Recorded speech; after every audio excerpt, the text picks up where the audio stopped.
Okay, ready?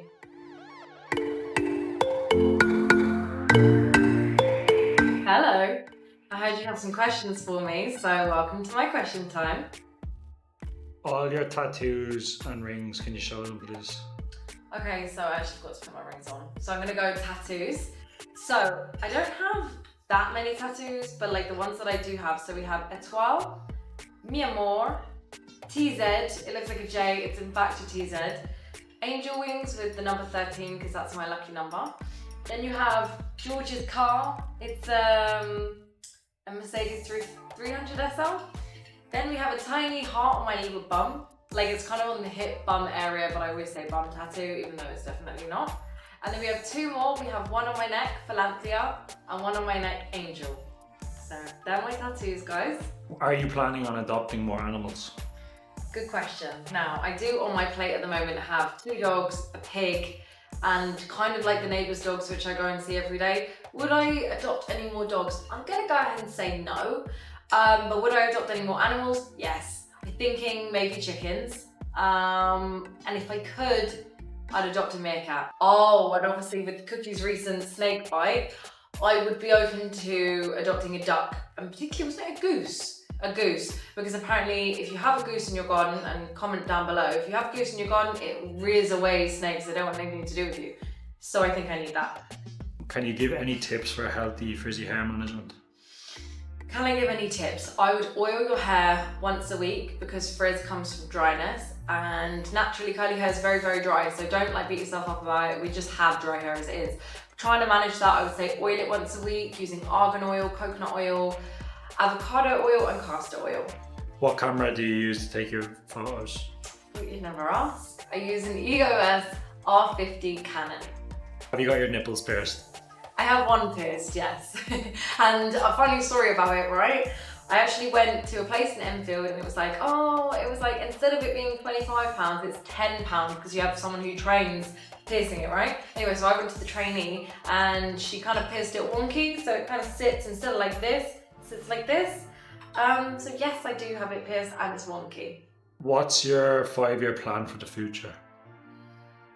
In the next 5 years, I'd like to own 2 businesses, own at least 1 property, and have at least 2 babies.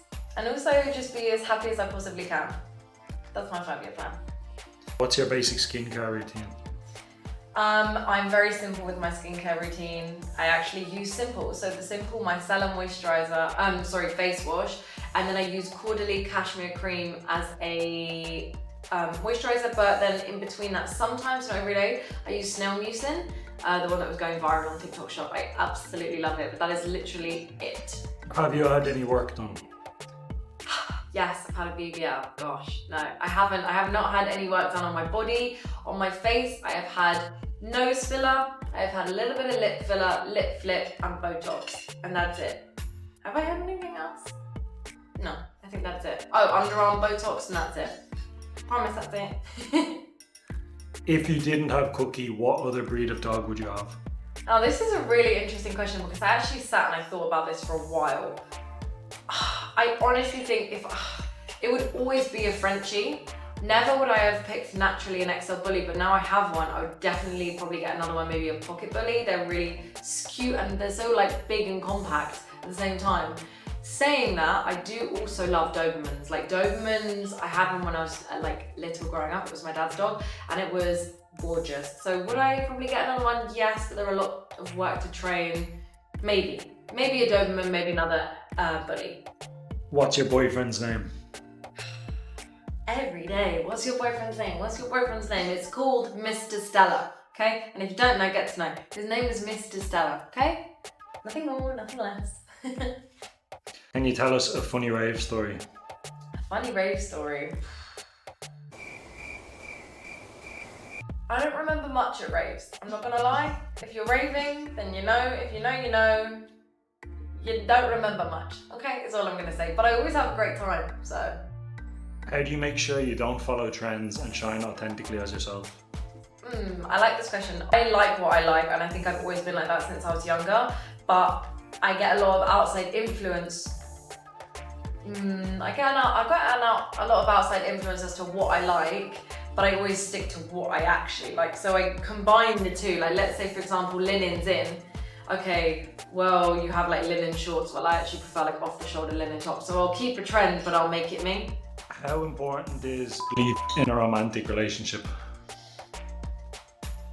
It depends. If your whole relationship started on that, then I'm guessing quite important, but I would honestly say it's 50-50. It's not the most important thing in your relationship by any means for me personally, but yeah, cool, it's an added bonus and it's definitely healthy, but I think there's a lot of other things that contribute to making that good. For example, like if you're both laughing together, then it will be better. If you're both happy with each other, it will be better. So I don't think it's the pinnacle point, but it's semi-important. I'd say 50% important.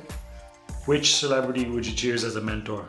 Kim Kardashian, always. Or Kris Kardashian. I think together, combined, if they set up a course, I would definitely be the first in line.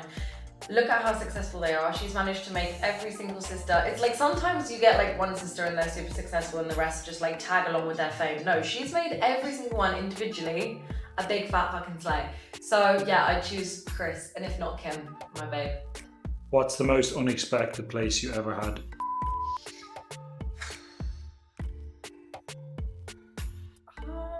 Oh, okay, I'm gonna be honest, and I'm really sorry if any of my family are watching this, but actually this is a crazy place. Ibiza airport. And actually the funny thing is that it was in a disabled toilet, and actually the block was broken and people walked in. So that's my crazy place. I think that I would never do anywhere crazy again because of that. So from the bed from now on. I'm sorry if anyone's watching this, but. What's your biggest insecurity? I'd probably say my nose. I don't like it, but I'm learning to like it. But I feel like if I had seen someone with a similar nose to mine saying that they did like it more often, I would have liked mine. So from now I'm going to make an effort to say that I do like it, because there's nothing wrong with it. What's the weirdest gift you've ever given? Being given? Given and being given. Oh, I think the weirdest gift I've ever been given. I ordered a kebab and a massive dildo came instead. So that was weird. That was really weird. That was actually from the kebab shop. So that was really fucked up. Did the dildo? Well, did the dildo end up? Let's have a guess. It didn't go to waste. No, it didn't get eaten, that's for sure. The biggest gift I've ever given, I would say, have I ever given you anything really weird?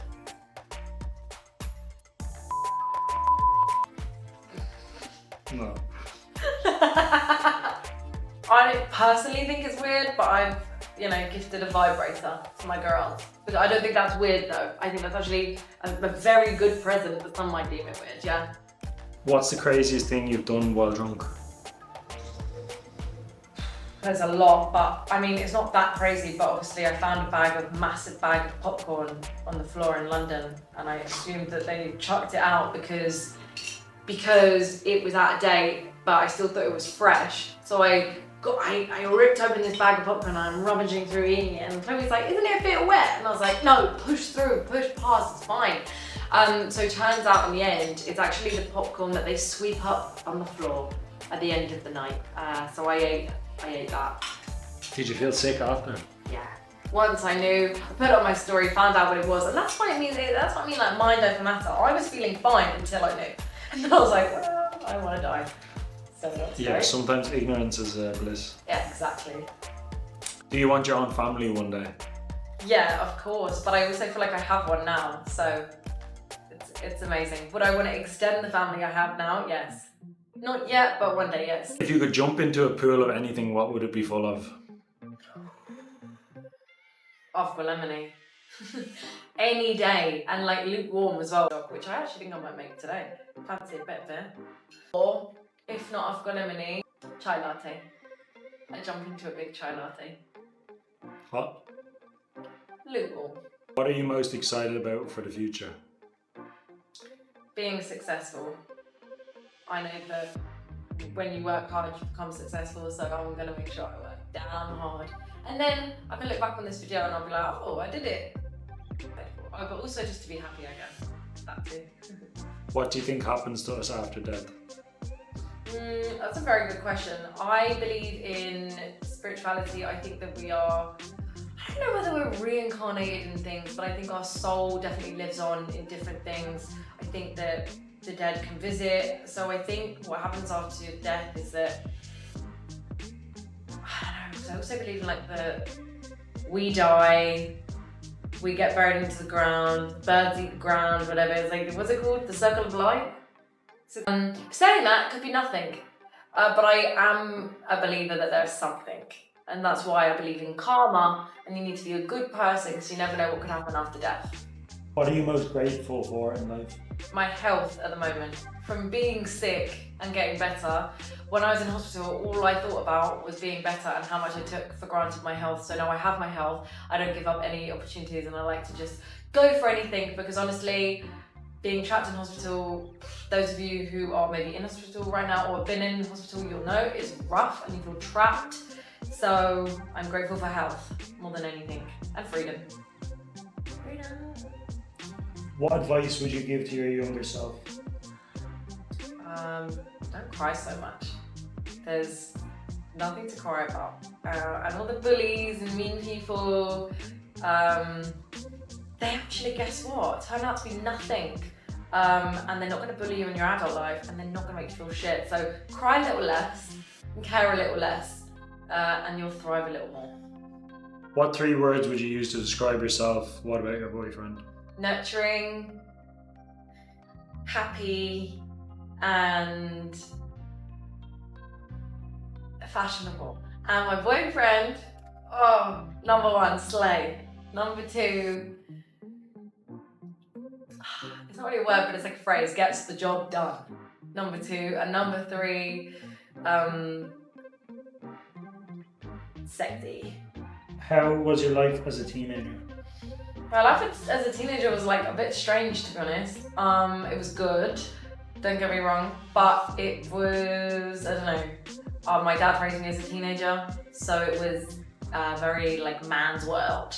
So tough love was probably my teenage years. Saying that, also a lot of it was drunk. A lot of my teenage years was drunk. I actually had my first shot when I was 14, B52, yeah, in Greece, and it was an open bar, and I went crazy. So a lot of it was drinking and partying, but no regrets. Have you met any friends since moving to Ibiza, or do you find it hard to meet new people? I have found it in the past very hard to meet new people, but meeting new people means going outside your comfort zone. So it's going to be tricky for anyone, but I've done that in Ibiza and it's paid off, because I've met some amazing girls and I'm yet to meet more amazing girls. And I think if you just push yourself out there, you're kind, if they like you, they like you. If they don't, that's fine. But yeah, I've met amazing people. Just push yourself outside your comfort zone, and yeah. Talk about your first experience. My first experience. Okay. Does that, well, I actually want to say about my first kiss, because let me tell you, it rough. My first ever kiss was, and if you're watching this, boy in school, then you'll know how rough this was for the both of us. But basically, I really fancied this boy in school, and you know, I knew that maybe potentially he was out of my league in school, but did I push for it? Yeah, I did. And I remember I was like sort of flirting in class or whatever, and he lived rather close to me, so I had organised a kiss. I was a very organised child. I had organised a kiss in the morning in the alleyway by my house before school, right? I thought, no better way, whatever. Anyway, I got a new toothpaste, I was ready. And I got a message on BBM that morning and it said, it's not gonna happen. You like me far more than I like you. And that was that. So a lack of a first kiss. I would say that was my first experience, my first actual experience. I was in a relationship and it was just at a house party. It was fun, I guess. Didn't know what I was doing, no one does. What did you do before social media? Before social media, I have had a range of different jobs. So my first ever job was, I can't remember my first job, but Krispy Kreme, I worked in Krispy Kreme. I've also worked in Nike in the store in London. I've also worked in Nike head office. I have also worked for my dad for Topshop ASOS. I have also done So many different things now I think about it. Anything that I could get for money, I would do. Legally on the books, obviously. Can you show us your outfit? Yes, I can show us my outfit, guys. This is from Pepper Mayo. This is from a brand called C'est La Vie, and it is so beautiful. My necklaces are Cos of London and Van Cleef. My bangles are Topshop ASOS. But this is the outfit, and I just love it. She's so cute, and my boyfriend actually said, like, this is a slay outfit, and I couldn't agree more. Oh, my earrings are from Topshop. Any last words? Thanks for watching. Stay Gorgina, okay? Make sure you stay Gorgina.